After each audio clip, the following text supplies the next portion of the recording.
Ladies and gentlemen, welcome back to hackerscurator.com. As this whole COVID-19 pandemic continues, we actually found time to sit down with none other than Fisher Stevens, who is the main antagonist known as the Plague, or Eugene Belford, in the 1995 film Hackers, and asked him about some of his memories and his time during filming. Check it out.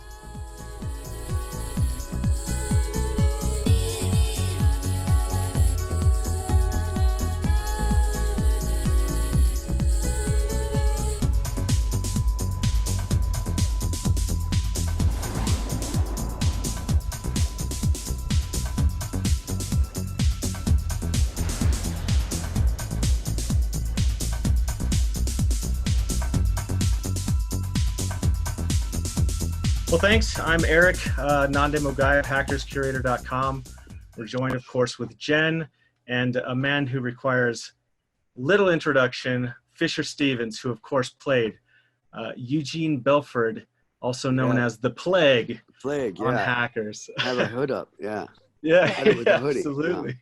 Thank you again for your time. So, Fisher, jumping right in, when's the last time you actually saw Hackers? It wasn't that long ago, I guess, because there was a 20th anniversary screening in Brooklyn. I think it was at the Nighthawk, I believe. It was. I was there. Yeah. We actually spoke briefly outside the bar. Okay, right. Yeah. So that was the last time I saw the film, and it was pretty cool. I took my girlfriend, wife, mother of my children, who loved the movie back in the day, and she loved it again. So it was cool. Awesome. And so how did you initially hear about the film? Like, what were your thoughts when you first read the script? I auditioned for the film for Ian Softly, the director. I was on Broadway at the time in Carousel at Lincoln Center, a great production, the National Theater Company production. If I had gotten the job, I would have had to leave the show, which I wasn't crazy about, but I would only leave the show if it was a really good job. And that was a really good job. So yeah, I auditioned. Rumor had it that it was between me and Quentin Tarantino. Oh my God. I don't know if that's true. Or he wanted to play it. I don't know if any of that's true. So I can't say that's, I don't know if that's real. You'll have to ask Ian Softly. But yeah, and I don't know. I just thought it was a cool world. I was computer illiterate completely, but I liked the villainry. I liked the vibe. I loved Ian's first movie that he did called Backbeat, which I'd seen. I knew he was a really great filmmaker. And I love that it's shot in England, partially, where a place in London that was like one of my favorite cities in the world. So that was cool. And it was in New York. I thought it was really interesting. And Ian just had a great take on it. He's visually amazing and style. And I just thought, oh, this is going to be a cool movie. So I was glad I got it. And then I had to leave the play. Taye Diggs was my understudy and took over. I think he took over. No, he didn't take over for me. But Taye Diggs, I did let him go on one night in Carousel. But I'm sure he appreciated it. He did. Yeah. Still owes me. So do you think there was anything in particular that helped you land the role of the Plague? Do you have any funny stories from the interview process? No, I don't remember. I mean, I was just a very serious actor, and I just prepared, and I played a lot of bad people on stage. I came from the theater. You know, I've done a lot of plays at the time, and I'd done obviously a bunch of movies by then, but I love playing villains because I'm such a nice guy and I always try to be a nice guy. And here was a way to let my real shit out. So I really enjoyed it. Yeah, and you did a fantastic job at like some of those scenes where like your eyes are just so expressive. Like when Dade rejects you, you could just see it in your face. It was just fantastic work. I had a lot more hair back then, sadly. What a tragedy that is. I'd like to have a plague wig and just walk around wearing it. Did you get a chance did have magnificent hair? Sorry. He did have magnificent hair. I will give him that. Thank you. Yeah. Did you get a chance to meet with the rest of the actors before shooting began? And oh yeah, we the other great thing about the director, and also in the 90s, movies were made more extravagantly, so to speak. It wasn't like we got paid more, but they like let you rehearse. They let you become a vibe, and Ian was great like that. We spent time, Ian hired a bunch of hackers to consult. And one of the hackers was Nicholas Jarecki, who is a filmmaker, directed Richard Gere in a movie recently. But he was a 14-year-old hacker. You could look him up. And he's become quite a successful filmmaker in his own right. I think I met Jared Lanier back then, or I certainly was reading Jared Lanier back then. And I mean, it turned me on to a whole other world that I knew nothing about, which is why I love to be an actor, because you get to learn about all these things. And then we all took skating. I took skateboarding lessons, and the kids took rollerblading lessons. And they had like serious teachers for us. So we learned how to do it. I was not a good skateboarder. As a matter of fact, I was such a bad skateboarder that I bought my first skateboard in 8th grade, and my first day having it, I fell off a curb and it got run over by a car, and I vowed never to skate again. I've had that happen. I'm just one of these, I'm a good athlete with my arms, but not my feet, I guess. And it just. So we have to know, have you ever stepped on a skateboard since then? Well, then I was forced to learn for hackers and tried my best. This guy named Christo was our teacher, and he was like an amazing, I think he was like almost an Olympic athlete. And he was teaching the kids how to rollerblade and me how to skateboard, and I took lessons. And then cut to a year ago, I'm acting on a TV series called Succession, which I'm now a regular on. And the first AD of Succession was my teacher, Christo. Oh, wow. So, that's amazing. Yeah. So, but a funny story that I do remember, sadly, because it wasn't very good. When we started shooting in England, all my skateboarding stuff was in most of it was in the studio in Pinewood in London, where we were shooting. So I had to keep practicing, and I stayed. Ironically, the director of Carousel lived in London, Nick Heitner, and he let me stay up part of the time in his house in Primrose Hill. Primrose Hill is a park with a giant hill. So I thought, okay, I'm ready for this. So I try to take the skateboard down that hill, and I skate down that hill, and I fall, smash my head. Ambulance has to come, take me to the hospital.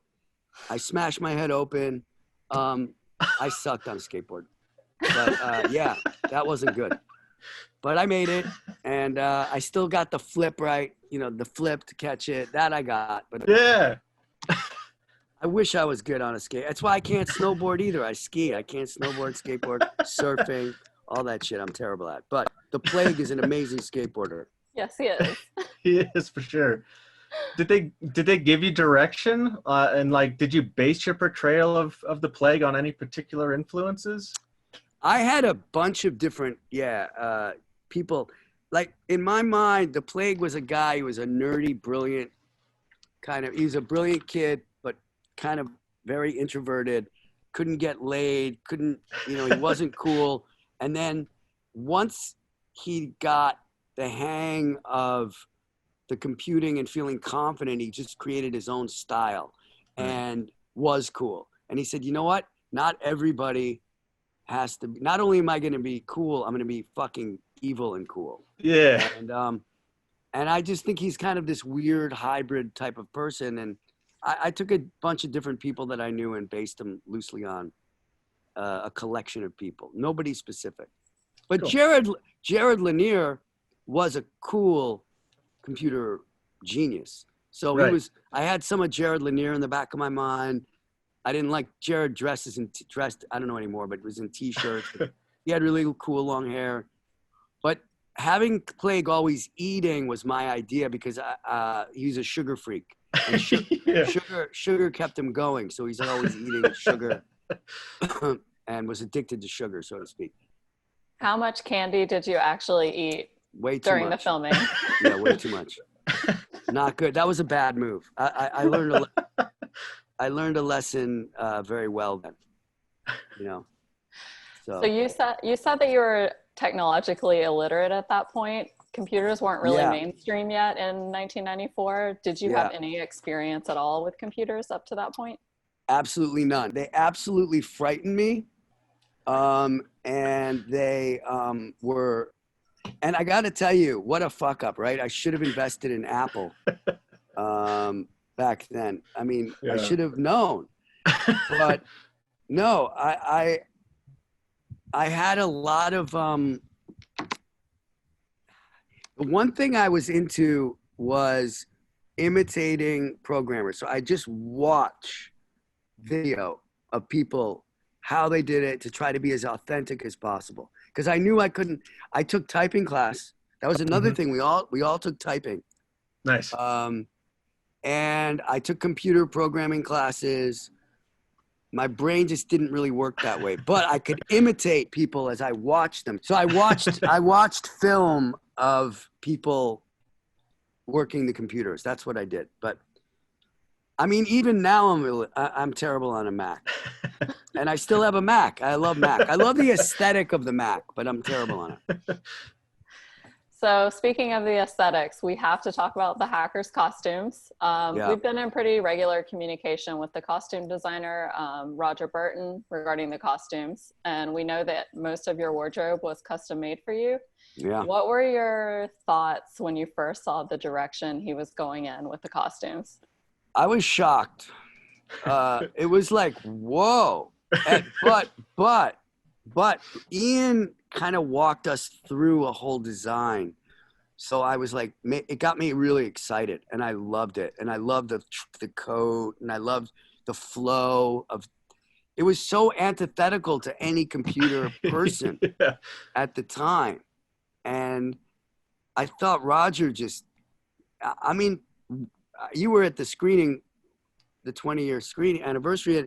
You just see how ahead of the time that film was, with Prodigy, the music, and the costumes. It was way, way ahead of its time. The producer was a dude named Jeff Kleeman from Universal, I think. And he was like this little nerdy, he could have been one of those kids. He looked about 12. And he would always say to us, like, this is a movie for the ages. And he got it back then, you know. That's awesome. Well, during fitting. Oh, sorry. Go ahead, Jen. I was just going to say, it really seems more relevant now than it did in 1995. It's crazy. Yeah. Absolutely. Definitely visionary. Yeah, I know. And it's too bad that we haven't kind of learned lessons from it. It's kind of spiraled out of control. But For sure. So Fisher, during fittings, were you able to bring in sort of your own thoughts or ideas into the costume, or perhaps were there pieces you specifically kind of had influencing? For sure. And also just when you wear what. And I mean, some of it was not comfortable, right? Because I remember, like, it wasn't the most comfortable stuff, but I felt it really informed play because I really wanted him to be unique and not a stereotype. And I think Roger really helped us with all of that, you know? So Totally. what's he been doing? A lot of stuff? Roger? He has a art gallery in London. Wow. And he still is an avid clothing collector. Right.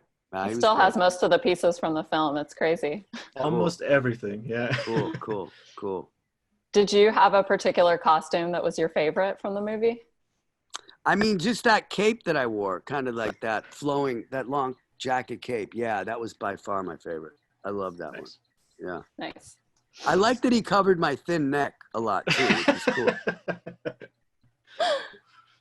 So Fisher, we know that the film shot in New York and London. When I think back on the film, I think the only scene that made it in the film from New York for sure was where you skateboard up and you exchange the disc with Johnny. Did you film any other scenes in New York that just didn't make the cut? Yeah, for sure I did, because I didn't just film that scene in here, but I honestly do not remember what else. I definitely the majority was London for sure, because I was there on and off for like 6 or 8 weeks. But for sure, there was definitely 1 or 2 other things that were cut out, because I didn't just shoot one day there or one scene there. Right. But honestly, I that's the kind of stuff I just have no memory for. Sadly. That's fair. Sadly. So, yeah. Most of your scenes were either with Lorraine Bracco or Wendell Pierce in the movie, and you had a few scenes with Johnny and Penn. And Mark Anthony. Oh yeah, that's right. That's right. Did you have any other scenes filmed that you can recall with the other Hackers crew that never made it onto the screen? That's what I'm trying to remember. I feel like there was another moment that was in New York, maybe with the kids, but we were hanging out a lot, so I can't remember if it was on screen or if it was just rehearsing. What I loved, and I remember, like, my first big movie was Flamingo Kid, and Gary Marshall would like have all the cast meet every day for 2 weeks before shooting. And Ian did the same thing, and it's such a beautiful experience to get to do. And I just directed a movie myself in New Orleans area, and I had a lot of local actors, and we did the same thing. I just got the cast together. We had dinner. We got to know each other. We got to talk about the script. We got to rehearse. And now that was a low-budget movie, and I would have liked even more time. But it's just really important, and I love that Ian did that, and I think it really helped with the flavor of that film. So what was the vibe like when you were off screen? What did you guys do with each other to pass time between shoots in London or New York? Yeah, I remember hanging probably with Wendell because I knew Wendell before. So I think Wendell I hung with a bit because of what you were just saying. Our schedules were not similar, so I didn't hang with those kids, and they were really young, and Angelina and Johnny were in love, so they had their thing going on. And I don't think we hung out that much, and I had like a whole life in London as well, like with people that I had already known. So in terms of that, it wasn't. I do remember hanging with Wendell a few times, and but other than that, no. It wasn't like that kind of thing. Now, if you talk to the other guys, I think they hung out all the time. I produced a movie 10 years later, maybe 11 or 12 years later, with the young kid. What was his name? The young kid. You're talking about Jesse Bradford? With Jesse. Yeah. Fuck, I forgot. Jesse. Jesse was like brilliant. And actually, when I saw the movie after 20 years, I was like, what an actor. He was brilliant. And then we did a movie called Swim Fan that he was in. Oh, yes. Yes. He was, he's a great actor. I don't know. I've lost touch with Jesse. But anyway, he's the one person. And then Wendell and I just once in a while, and Penn and I, Penn Jillette and I see his stuff once in a while in Vegas or New York if I'm in New York, if he's in New York. But it wasn't like, we hung every day. It wasn't like that. But so I think the kids probably much more. So were there any of your shots that seemed to take more shoots to get right than others? Maybe a line that just didn't land right or something like that? There was a scene that was really difficult where we're on that escalator going down. Yeah. Remember that? Yeah. With Lorraine. I'm talking to Lorraine. That scene was a nightmare because Ian also wanted to get it right. And I think I'm not going to throw Lorraine under the bus. I'll take one of us kept fucking up. It was probably me fucking up the line. I remember just going, I think this scene is fucked and I'm terrible in it. And that scene was really tricky. And then just like skateboarding and stopping the skateboard at the exact mark, clicking it, flipping it up, like that kind of stuff. You know, that I remember that being like really nervy for me and scary. And then there were some technical terms where I was like, what the fuck does this mean? I mean, I knew before I shot what it meant, but I had to be really, you know, convincing and clear at what it meant. But that was, and then the continuity of eating licorice or eating candy and getting it right. And, you know, but that's what we get paid for. That's why we do it, you know? So real quick question on that office scene. When you snag that piece of paper from the extra and say, I'll take care of this, was that scripted or was that totally off the cuff? I think that was not scripted. I think that was improv. I mean, Ian was cool with that. Like, and at that point in my career, like I was really doing a lot of comedy stuff. So I think, you know, we wanted to find a lot of colors with all the characters. So we were able to do that. So hacking obviously was relatively unknown in 95. And some of the things, you know, seemed probably pretty far-fetched at the time. Did you ever have a moment, though, in real life where it sort of collided with the real world, like a, holy crap, we did this stuff in Hackers? Like, did you ever have anything like that? The only thing I'll say is that my girlfriend, Lexi, produced a movie about WikiLeaks. And she interviewed a bunch of people with Anonymous. Oh, yeah. And they knew that I was her boyfriend, and they were huge fans of Hackers, and they changed. You know, Anonymous, you can arguably say, are like they are the most brilliant hackers in the world and the most successful in a lot of ways. So they hacked my phone number and they got in touch with me, and that was kind of intense. That was kind of interesting. But other than that, but that was kind of cool because they loved the Plague. They would call me Eugene and the Plague, and they call me and they call me and they call me, and I had to finally like change. They were cool. No, they were cool. They stopped. But That's it was cool. really yeah. You guys should check that movie out if you haven't seen it. We Steal Secrets. We Steal Secrets. Absolutely. The Julian Assange story. Yeah, that stuff is fascinating. Wow, there's talk about great hackers. I mean, Assange, right there. So the movie obviously has a dedicated cult following that you're very aware of. You just said that you ended up getting contacted by Anonymous because of your role in the movie, but I'm sure you've had other encounters with fans in New York. Can you recall any other memorable experiences? I mean, it's not so much, obviously, now that we're all in coronavirus land, but there's, you know, I'd say every month, couple times a month, someone will yell, Plague, Eugene, Plague, you know. The other day, right before the lockdown, I was riding my Vespa in Brooklyn, and I stopped at a red light. Guy goes, Plague! I'm like, that's awesome. Yeah. So that was fun. I'm sure that made his day.